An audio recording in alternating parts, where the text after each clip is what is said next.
அனைவருக்கும் வணக்கம். இன்று ஃபிஷ்போன் அல்லது ஹெரிங்போன் ஸ்டிச் எப்படி பண்ணுவது என்பதை பார்க்க போகிறோம். அதற்கு முன்னாடி என்னுடைய சேனலை சப்ஸ்கிரைப் பண்ணுங்கள். இந்த ஃபிஷ்போன் ஸ்டிச் ஃபஸ்ட்டு 2 லைன் கோடு போட்டுட்டு அதில் கீழே ஒரு டாட் வச்சு அதிலிருந்து மேலே ஆப்போசிட் டைரெக்ஷனில் நீடில் வச்சு அந்த த்ரெட்டை இழுக்கணும் மேலே. இப்போ கீழே இருந்து நேராக ஆப்போசிட் லைனுக்கு வரணும். இப்படி கீழே குத்துறோம். நீடில் நல்லா டைட்டாக இறுக்கியாக பிடிச்சிட்டு கீழே அந்த நிப்பிளில் நூலை மாட்டிட்டு மேலே இழுக்கிறப்ப அப்படியே நேராக லைட்டாக கொஞ்சம் முன்பக்கமாக திருப்பி இழுக்கணும். ஆப்போசிட் டைரெக்ஷனில் அந்த நீடில் இருக்கணும். கீழே குத்துறப்ப அதை இழுக்கிறப்ப நம்ம பக்கமாக திருப்பி அந்த நீடில் வர மாதிரி இழுக்கிறப்ப அந்த நூல் கலண்டு வராமல் இருக்கும்.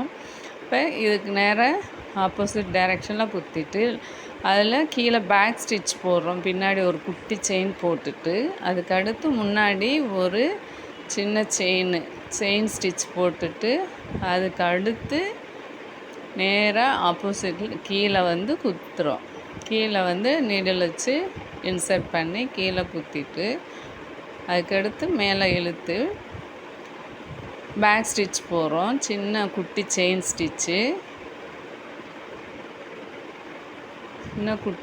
ஸ்டிச் போட்டுட்டு அதுக்கடுத்து முன்பக்கம் த்ரெட்டை கொண்டு வந்து குட்டி இன்னொரு செயின் ஸ்டிச்சு போட்டுட்டு அதுக்கடுத்து மேலே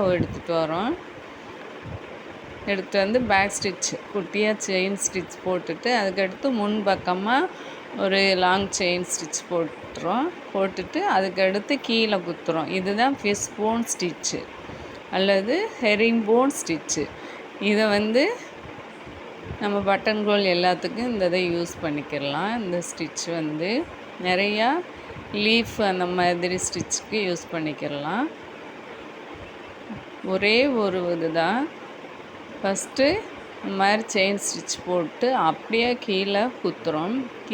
கீழே உள்ள லைனில் குத்திட்டு அதை ஒரு பேக் ஸ்டிச் போடுறோம். அதே தான் முன்பக்கமாக செயின் ஸ்டிச் போட்டு முடிக்கிறோம்.